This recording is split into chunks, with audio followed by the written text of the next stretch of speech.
vamos lá. Na avaliação de história, são esses conteúdos que vão compor a prova, certo? Então, períodos históricos, grandes navegações, capitanias hereditárias e governo geral. Todos esses conteúdos aqui, na verdade, obedecem uma sequência, né? Vamos lá. De que sequência que a Adriana está falando? Também, e voltando, também será prova online, no período de 8 a 14 de setembro, inicia-se às 8 horas, vocês vão ter até às 5 horas para responder essa prova e enviar para o e-mail de Adriana, certo? As revisões são impressas em folhas e vocês fazem a retirada na escola. Vamos lá para os períodos históricos. Os períodos históricos, todos esses períodos juntos formam a história, né, história do nosso país. Antes do período colonial, né, nós tivemos o pré-colonial. Como foi esse período? Ele aconteceu do início da descoberta, de 1500 a 1534. Então, os portugueses, eles já negociavam. Então, como eles eram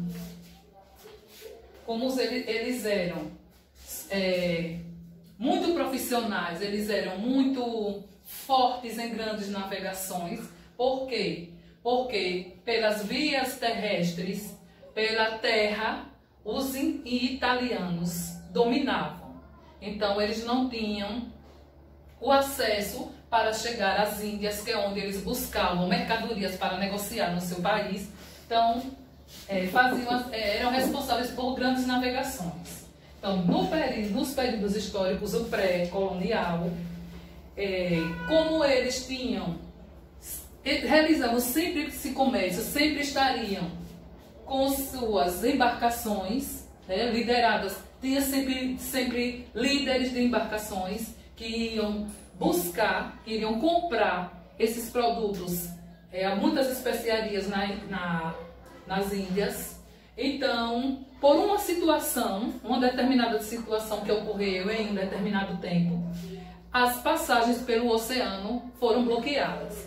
Então, os portugueses teriam que fazer outra rota, teriam que ir por outro caminho, fazer um outro caminho para chegar até as Índias, não por aquele caminho que eles costumavam fazer sempre. É o mesmo que vocês, alunos, irem para a escola e não ter que passar pela mesma rua que vocês passam todo dia, por uma reforma na rua, por alguma coisa que aconteceu. Aí vocês têm que fazerem outro caminho para ter acesso à escola, certo? Então a mesma coisa aconteceu com os portugueses. Eles tiveram que fazer outra rota, outro caminho para chegar até as Índias. Aí acabaram encontrando uma terra, que as terras do Brasil, acabaram encontrando essa terra e realmente eles se interessaram, como eles achavam que não tinha dono, que não tinha ninguém naquela terra. Então eles se acharam donos, né? Eles que tiveram a posse dessas terras, na verdade, né? Com muitas lutas depois. Por quê? Porque quando eles chegaram nas terras, eles descobriram que tinham habitantes, que esses habitantes eram os índios. Só que aí eles começaram a explorar as riquezas que tinham nessas terras. Que riquezas eram essas que davam?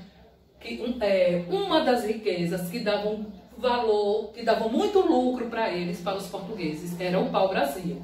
Essa madeira que hoje, por tanta extração de pau-brasil, existem poucas unidades aqui no nosso país, certo? Por causa dessa retirada em excesso nessa época do descobrimento.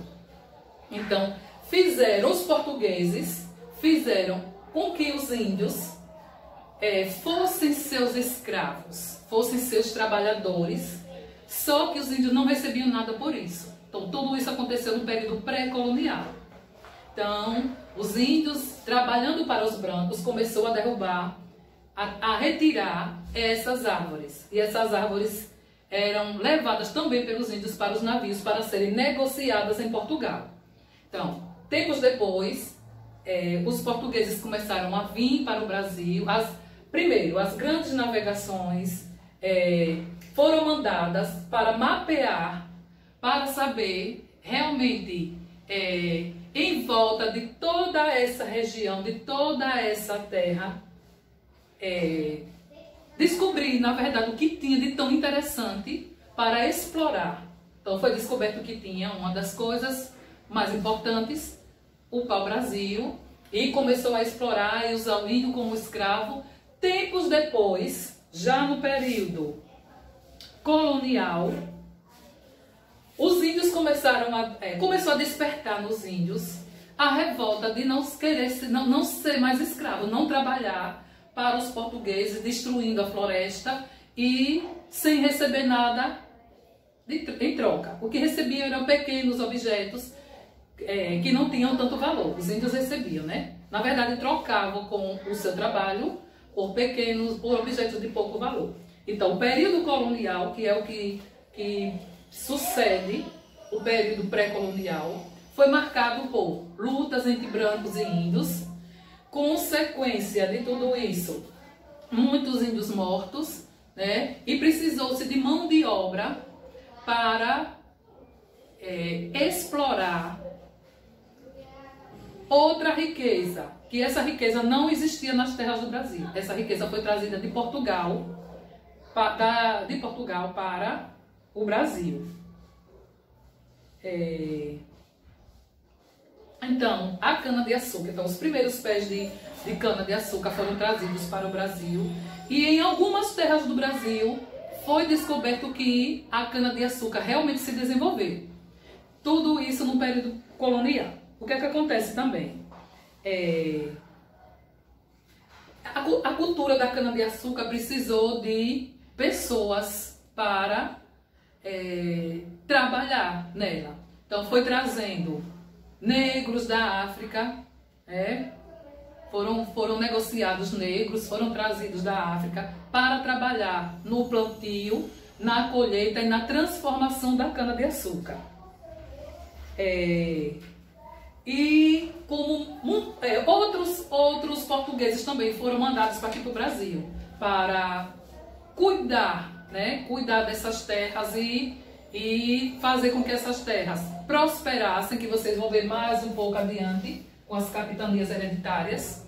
Certo? Nesse período colonial ainda, como precisou-se de que mais portugueses viessem para colonizar, aliás, viessem para povoar o Brasil, para trabalhar, para fazer essas terras prosperarem, tomar conta das riquezas que pertenciam a Portugal, as riquezas aqui do Brasil que pertenciam a Portugal, para não ficar desprotegido e vir outros países da Europa e se apossar desses bens. Então precisou-se que viesse mais colonos portugueses para cá. E com isso, muitas cidades foram fundadas.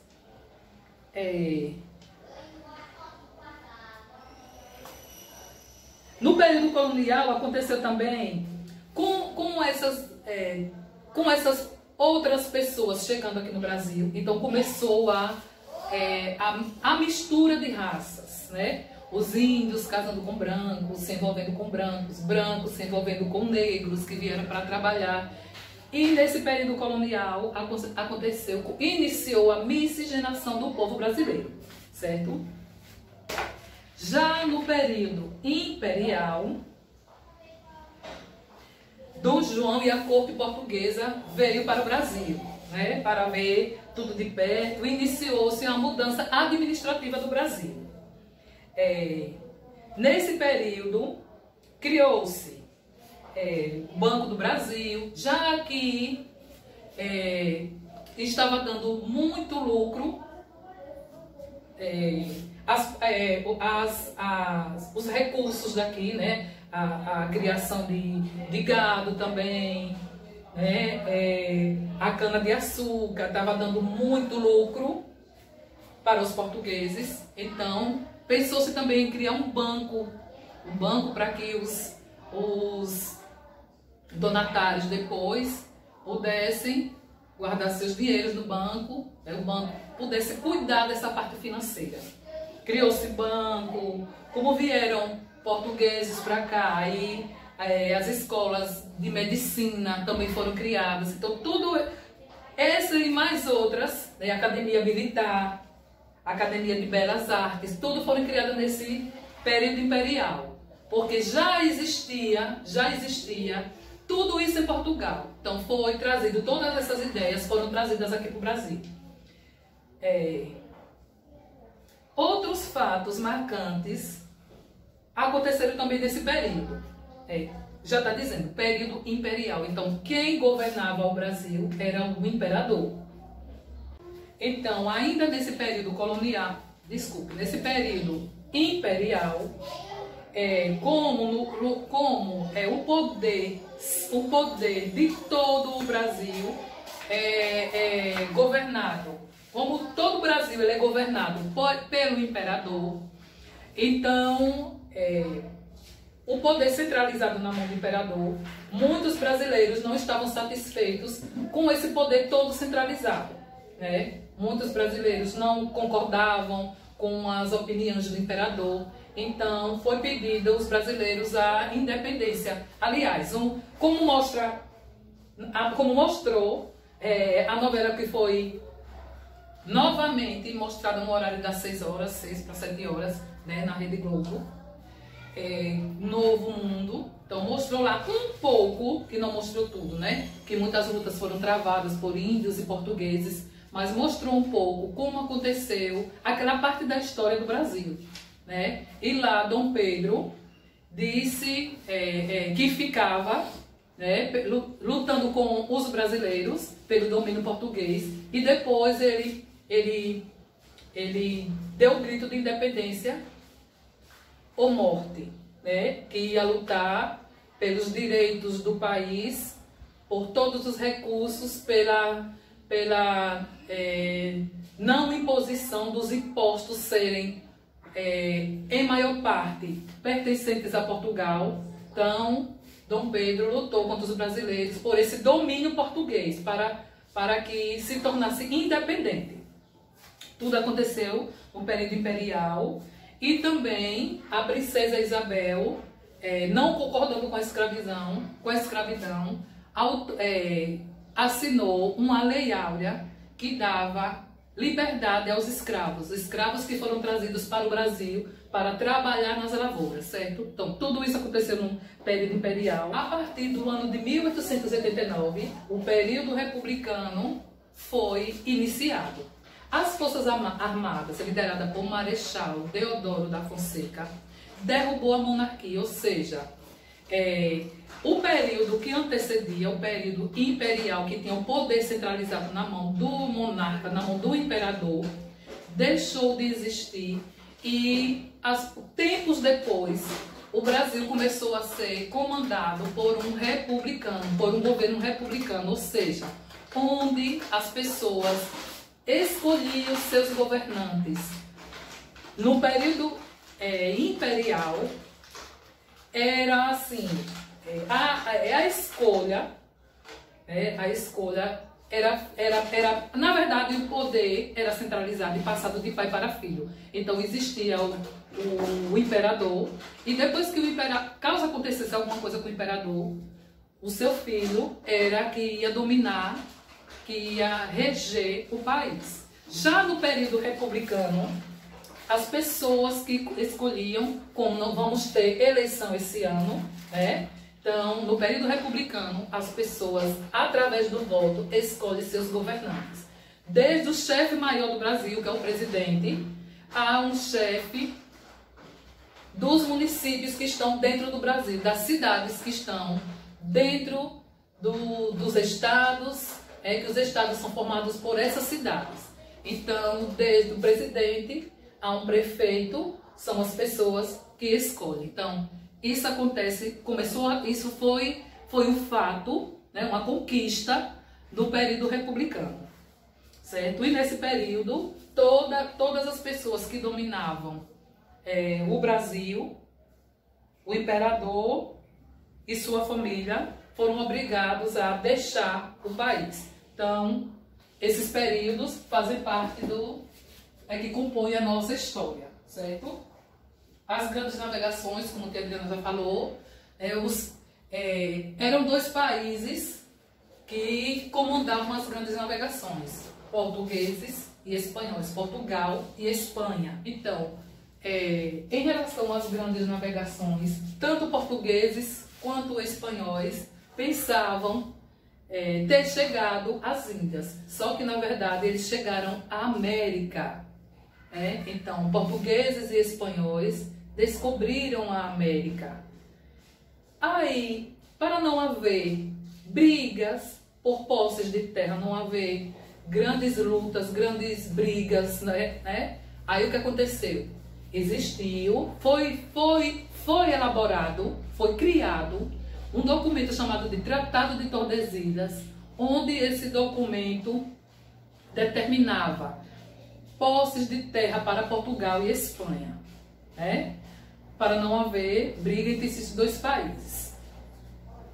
Então, grande parte do Brasil, por isso que a língua predominante, o idioma predominante aqui no Brasil é o português, por causa da grande influência do país, pela grande influência de Portugal aqui em nossas terras. Só que alguns países não levaram em consideração esse documento criado, que dava posses de terra para Portugal e Espanha. Foram quem? Foram ingleses, holandeses e franceses. Inglaterra, Holanda e França não concordavam com o Tratado de Tordesilhas, com esse documento que determinava terras para Portugal e Espanha. Então, o que aconteceu? Eles começaram a piratear os navios que saíam de Portugal, ou saíam do Brasil, com mercadorias, no caso, o pau-brasil, para Portugal. Então, eles começaram a saquear.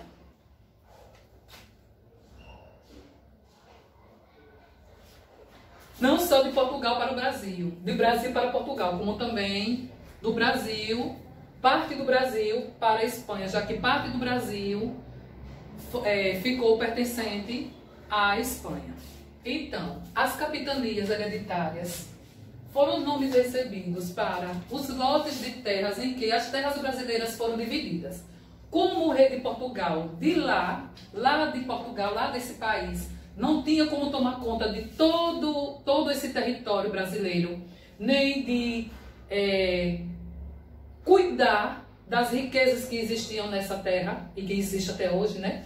Que existiam nessa terra. Então, dividiu em lotes de terra, que esses lotes foram doados para pessoas de sua confiança. Ele mandou pessoas de lá para vir para aqui para o Brasil, e essas pessoas tomarem conta de cada donatário, que é o nome que recebia, as pessoas que recebiam os lotes de terra, tomar conta e fazer com que essas terras prosperassem. Mas somente 2 terras prosperaram. Por quê? Porque tinham solos férteis e foi desenvolvida a cultura da cana-de-açúcar, que foram as capitanias de Pernambuco e de São Vicente. E lá em São Vicente também deu muito certo a criação de gado. Então foi uma capitania que prosperou bastante também por causa da pecuária. Esse sistema também de capitanias hereditárias não deu certo. Muitos donatários deixaram de mão, não quiseram mais, muitos prejuízos, porque também eles foram travaram muitas lutas com índios, então não deram certo. Então esse sistema de capitanias, como a Adriana falou, não deu certo, fracassou. Então o rei fez o quê? Instalou governo geral aqui no país. Então, na verdade, foram 3 governos gerais. O primeiro governo geral, quais eram os objetivos desse governo geral que teve que se instalar aqui no país? Defender a colônia de invasores franceses, combater indígenas, como estava havendo muitas lutas com os donatários, entre os donatários e índios. Então, o governo geral foi criado para também combater os indígenas, manter o processo de ocupação dos portugueses vindo para aqui para o Brasil, e contribuir para a riqueza, a exploração da riqueza da colônia. Então, o primeiro governador-geral foi Tomé de Souza.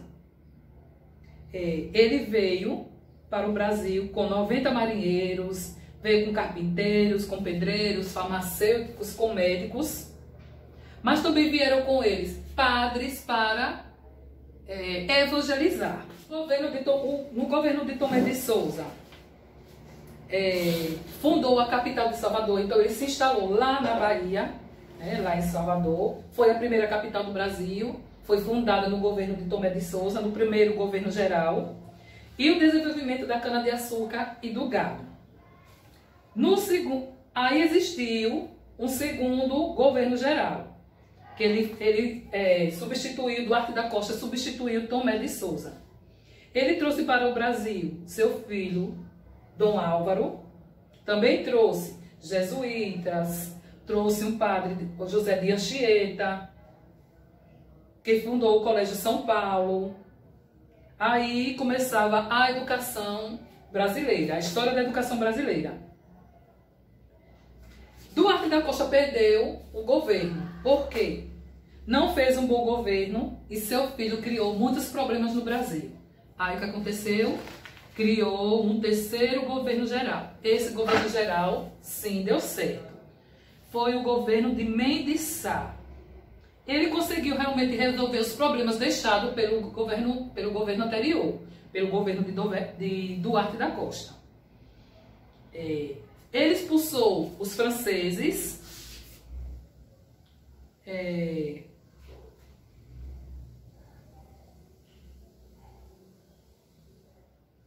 ele também conseguiu, com a ajuda do seu sobrinho, também conseguiu intensificar as batalhas contra os indígenas. E esses indígenas, muitos foram capturados e foram vendidos como escravos. Esses indígenas que travavam as lutas durante os governos passados. Então, no governo de Mendes Sá, ele capturou muitos indígenas e esses indígenas foram vendidos. Os indígenas que travavam lutas contra os portugueses, eles foram capturados por duas expedições. As expedições organizadas pelo governo, que foram as entradas, e as expedições organizadas por particulares. Nessas expedições que eram homens que entravam pelas terras à procura de indígenas para serem capturados, como a Adriana falou, acabaram descobrindo ouro. Então, os bandeirantes, que eram as expedições organizadas por particulares, procurando índios para serem capturados e vendidos como escravos, acabaram encontrando ouro, uma outra riqueza, que mais lá na frente, depois que nós fizermos as provas, que eu entregar as provas a vocês, nós vamos entrar na cultura do ouro, vamos entrar nessa outra riqueza muito explorada nas terras brasileiras na época, certo, gente?